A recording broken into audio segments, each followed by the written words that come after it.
Welcome back, everyone, to episode 5 of our Medical Minute podcast series, where we will wrap up our discussion of prostate cancer. We started with exactly what is cancer, and we worked our way through early detection, treatment options, and what happens if first-line treatments fail. Today, we'll focus on living with prostate cancer, to who should handle your case on an ongoing basis, to other patient resources that might be available to make the journey easier. Once again, my guest is my colleague, Jill Hunt, and our oncology nurse practitioner at Cincinnati Cancer Advisors. Jill has more than 20 years of an oncology nursing experience. Welcome back, Jill. Thanks, Steve. You're welcome. Okay, so Jill, so let's say, and we talked about this before, let's say I opted for either surgery or radiation as my first-line treatment, but I'm not cured at this point. So who should manage my case going forward? Should that be the say, for example, the urologist that did my surgery or the radiation oncologist that did my radiation? Who should take over?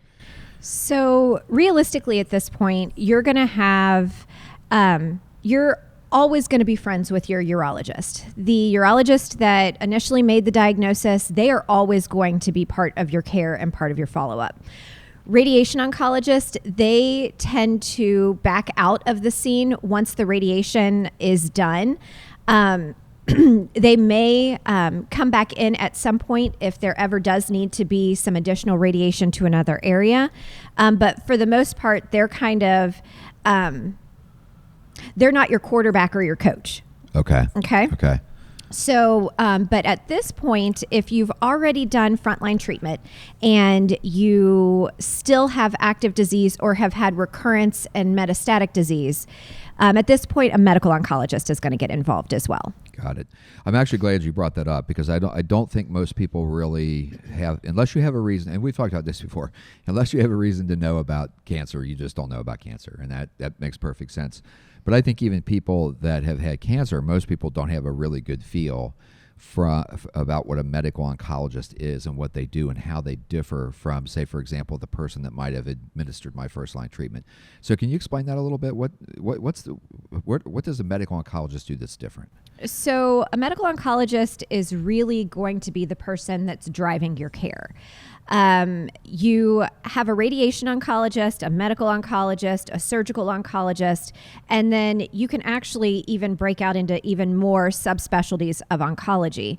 Radiation oncologists obviously are doing your radiation. Your surgical oncologist, those are surgeons who are specialized specifically in surgery for cancer patients. But your medical oncologist, they're going to be the ones that are ordering scans. They're going to be determining your next treatment option. They would be the ones that would be reviewing and searching for potential clinical trials. They really are the ones that call the shots. Your medical oncologist ultimately ends up being your quarterback. Okay, got it. Okay, so I think where we want to kind of wrap this thing up, especially with the journey we've taken so far, is on patient resources. So can someone, let's say, for example, if a guy has had a recurrence of his prostate cancer, can he come out and see Cincinnati Cancer Advisors? Absolutely. What we have found is that the patients who benefit the most for coming and seeing us at Cincinnati Cancer Advisors are patients who are initially diagnosed, who have a ton of questions and just need time processing and understanding their diagnosis and their treatment options. But also patients who have already been diagnosed, who have gone through, potentially 1 or 2 lines of treatment and their disease is progressing and they have questions on what other treatment options do they have. And so there's multiple different levels during the cancer journey that it's appropriate to come and see us. And it just helps to, if you are a cancer patient and you find yourself in a setting where you have a question, whether it's where am I now or what's next, we absolutely are appropriate in that setting to help answer those questions. Awesome. Okay, great. So we'll touch quickly on, I think, some other things that can be done to help some guys. So there's an organization that I am aware of that Jill was supposed to handle this question, by the way. That's why she's laughing. But anyway, that's okay. But there's an organization I'm involved with called Zero Prostate Cancer. And so they're a national organization out of Washington, D.C.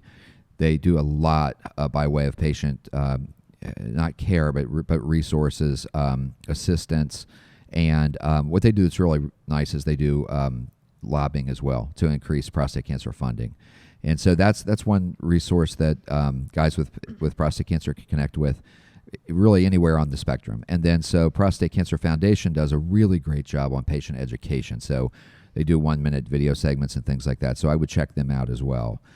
What else, Jill? Those both sound like really good organizations, but what about patients who find themselves in a situation where they need financial assistance or direction in, finding the best price on their meds or finding any type of financial assistance in their setting? Yeah, that's fantastic question. And as you know about my situation where I'd be if I didn't have good insurance, which is, staring down the barrel of a $12,000 a month prescription. But yeah, no, I'm glad you brought this up because there's an organization and their name is Patient Advocate Foundation, and they're out of Hampton, Virginia. And we actually have a strategic partnership with them where we can connect our patients to basically the services they provide. So they provide that exact type of service, insurance navigation, contesting insurance denials, even other sources of public assistance to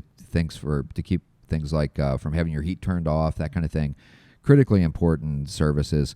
And so we provide our service through them, and they have over 20 years of experience of helping people with chronic or debilitating or life-threatening diseases. So that's another service we can provide if people want to contact us. So thanks for bringing that one up.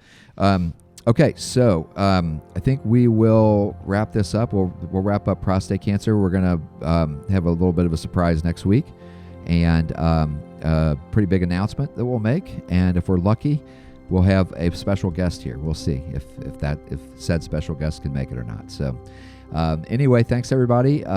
It's great. This has been great, and we're going to keep doing this. Like I said before, we're not going away. So you need to watch.